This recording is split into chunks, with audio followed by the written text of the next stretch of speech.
abashehe b'inkozi z'ibibi batwabita abashehe batwabita ababwiriza butumwa. Kubabonamo hariya umuntu tugomba gukuraho icyitegererezo ngo uramenye ntuzongere kwicarana n'inkozi z'ibibi. Kirazira rero kwicara muri ariya maduwe yo gusoza ibiri gusomerwa abashehe b'inkozi z'ibibi. N'aba bashehe nimujya mubabonamo mujye munabafotora mu posting bateza abantu yena. Uko niko kubirwanya, uko niko guhangana n'ukuri. Mubabona mujye mubapostinga afite mikoro naho yicaye umuzuminga neza, hanyuma umupostinga abamwota barahari. Biri kumvikana?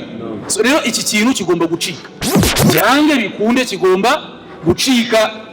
Ngo ni byahaji runaka ni bya shekhe runaka, ibyo ntabwo tubyita abavani mu Islam. Ukuri aho kuva kukagera kugomba kuvuganirwa kandi kugomba kwerekwa abayisilamu. Ibi bantu babigize rero umuco kujya gusoza ibiriyo n'amaduwa adasobanutse.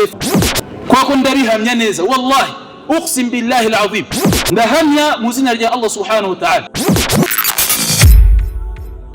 amaduwa asoza ibiriyo abantu bazanye mu Islam. Bavani mu Islam, biriya bintu by'amaduwa aho abantu bamara iminsi 3, uyu munsi nyakwigendera yapfiriyeho n'uyu munsi ukitwa umunsi wa mbere w'ikiriyo, ejo ukitwa umunsi wa kabiri w'ikiriyo, ejo bundi ukitwa umunsi wa gatatu w'ikiriyo, bahita banawusoza. Abawusoza ba'da al-asri, abawusoza ba'da al-maghrib, abawusoza ba'da al-isha. Hanyuma bakazanamo n'ibintu byo gukodesha amatenti ahenze, bakazana za sonorisation, bagatekera abantu, bagakodesha intebe n'ibindi bye bitandukanye. Biriya bintu ababikora bose nta numwe waguha dalil mu Islam yuko twemerewe kubikora. Atahaddakum, mbabwije ukuri, uzayinzanira tuzabikora. Niba urimo uretse niri sahih bazatuzanira idhaif, niri sahih wenda iri sahih byabagora 100%, bazatuzanire iri dhaif turebe yuko haraho mtume yagiye gusoza ikiriyo ku gihe cy'abaswaba barapfaga. Siko bimeze? Na nyuma ye abaswaba bakomeje kubaho, bamwe na bamwe bagapfa. Ninde wabikoze? Batuzanira iyo dalili yaba iri sahih cyangwa iri dhaif. Icyo ni kimwe. Icya kabiri, Rasul sallallahu alaihi wasallam atubwira yuko guhani umuntu wapfuye bitagomba kurenza iminsi ngahe 3. Iki tucyumve neza. Rasul arashaka kugaragariza ngo wowe wagize ibyago ntuzamare iminsi 3 uri mu rugo ngo irenge ngo nurangiza ukomeze kwicara mu rugo, ahubwo nyuma y'iyo minsi 3 wa mugabo we haguruka ugende ujye gukora. Icyo ni kimwe. Bari kubwira noneho n'abajya guhani, nimujya guhani ntimuzabikore iminsi irenze ingahe 3. Niba bakubwiye ngo nujyeyo ku munsi wa mbere birahagije, si ngombwa kujya ku wa kabiri, si ngombwa kujya ku wa kangahe, ku wa gatatu. Utagiye ku wa mbere agiye ku munsi wa kangahe, utagiye ku munsi wa mbere n'uwa kabiri agiye ku munsi wa gatatu. Ubwo umunsi wa gatatu abari bicaye aho ngaho bategereje yuko baza kubahani, muhaguruke buri wese asubire muri gahunda ze. Iki nicyo Rasul yatubwiraga. Hanyuma ntabwo yatubwiye ngo noneho ngo uwo munsi nibirangira muzicare murye munywe. Nabonye hari abandi bantu babirushijeho kubigira bibi kurushaho, bagiye kwigana n'abatari abayisilamu, bajya no kubivugiramo ubuhamya bwa nyakwigendera.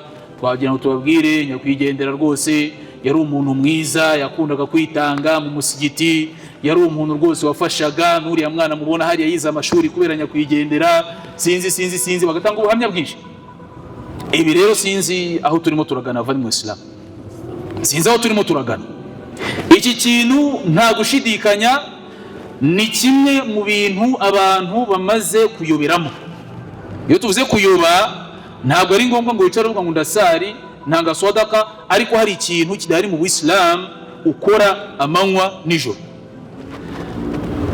Abasaba b'Intumwa Muhammad sallallahu alaihi wasallam baravuze bati ngo bajyaga babona kujya kwicara mu kiriyo no kurirayo ngo babifataga nk'ubukunguzi. Babifataga nk'iki? Nk'ubukunguzi. Amasaha arageze, abayisilamu baricaye ngo muri ibyo biriyo, bategereje yuko ngo bateka, bategereje yuko banywa, hari n'itente rwose baricaye bari mu biganiro, iporojo, abantu bakaryama batinze kubera bari bicaye hariya barimo barangiza amategeko y'Ubuislamu. Icyitonderwa rero, hari n'abitwa ababwiriza butumwa tubibonamo, twabita abashehe, twabita ababwiriza butumwa. Kubabonamo hariya ntabwo ari dalili yuko birabyemewe. Kubona umushehe afite mikoro ngo harakurikiraho uyu n'uyu azavuge, harakurikiraho ibi ngibi, dusome suratul Fatiha, dusome suratul Ikhlas, dusome ubona ari n'umuntu w'ubwiriza butumwa, ari n'umushehe, ari wakagombye kubigukuramo ibyo bintu, niwe ufite mikoro arimo aravuga. Ibyo ntabwo ari dalili yuko ibyo bintu byemewe. Amateka magufi, umwe mu bamenyi yaratambutse ahura n'umugore amusaba yuko bakora igikorwa cy'ubusambanyi. Umugore aramureba ati sheikh kweli? Hanyuma aramubwira ati okay, nta kibazo, gusa ndagira ngo nkubaze ikintu kimwe gihora kinzenguruka mu mutwe, nukinsobanurira uzaze ukora ibyo ushaka. Aramubwira ati umunyu nk'umunyu ushobora gukoreshwa mu kugira ngo utunganye isamake igiye guhura n'ikibazo, sawa? Umunyu ushobora kuwukoresha ukawushyiramo isamake igiye guhura n'ikibazo, isamake ikaba yakora iki? Yakongera ikagira ubuzima bwo kuba yaribwa nta kibazo ifite. Ikibazo, umunyu uramutse wo wangiritse ni iki cyawutunganya? Sheikh aribaza, aramugatereka njye kubaza, njye gusobanuza. Aragenda mu banyeshuri, abanyeshuri yigishaga ababaza icyo kibazo bose mu gicuku. Amasaha yo gutaha ageze, umwe mu banyeshuri umuhanga aramwegera aramubwira ati rero sheikh, nanze kugusubiza iki kibazo imbere y'abanyeshuri kuko wari guseba. Umunyu ugereranywa nk'umumenyi w'izi dini, isamake ikagereranywa nk'umuntu ufite ikibazo utazi idini. Bimana uyu munyu ushobora gutunganya uyu muntu ufite ikibazo kugira ngo agaruke ku murongo muzima.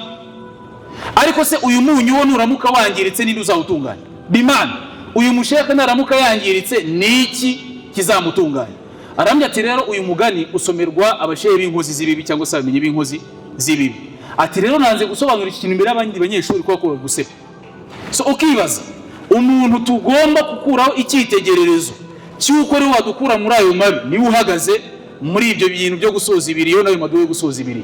Abasilamu bati ngo siko nabibonyemo shehe, kuba bibonyemo shehe la yaani dhalik anna hadha al-amru jaiz, ntago bisobanuye ko icyo kintu cyemewe.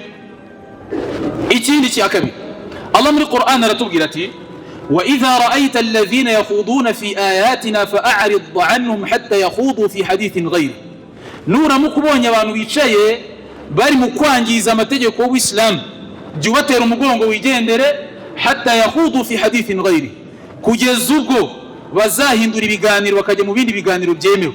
Allah ati fa imma yunsiyannaka ash-shaytan, shaytan ashobora kuba yagushuka akaba yakwibagiza, fala taq'ud ba'da dhikra ma'a al-qawmi adh-dhalimin, nguramenye ntuzongere kwicarana n'inkozi ziri ukimara kwibuka ibyo bakwibukije. Kirazira rero kwicara muri ari amaduwe yo gusoza ibiri dushingiye kuri aya. Nawe bashehe nimujye mubabonamo, mujye munabafotora mu posting mbateza abantu. Yena uko niko kubirwanya, uko niko guhangana n'ukuri. Mubabona mujye mubapostinga afite mikoro naho yicaye umuzuminge neza, hanyuma mu posting abamwota barahari. Biri kumvikana? So rero iki kintu kigomba gucika, byange bikunde kigomba gucika. Ngo ni ibyahaji runaka, ni ibya shekhe runaka, ibyo ntabwo tubyita abavandimwe Islam. Ukuri aho kuva kukagera kugomba kuvuganirwa kandi kugomba kwerekwa abayisilamu. Ibi bantu babigize rero umuco kujya gusoza ibiriyo n'amaduwa adasobanutse, fahadihi min albid'a almuhdatha, ni bimwe mu bihimbano n'ibyaduka abantu baduye. Ndetse kabiri kumvikana abavandimwe Islam.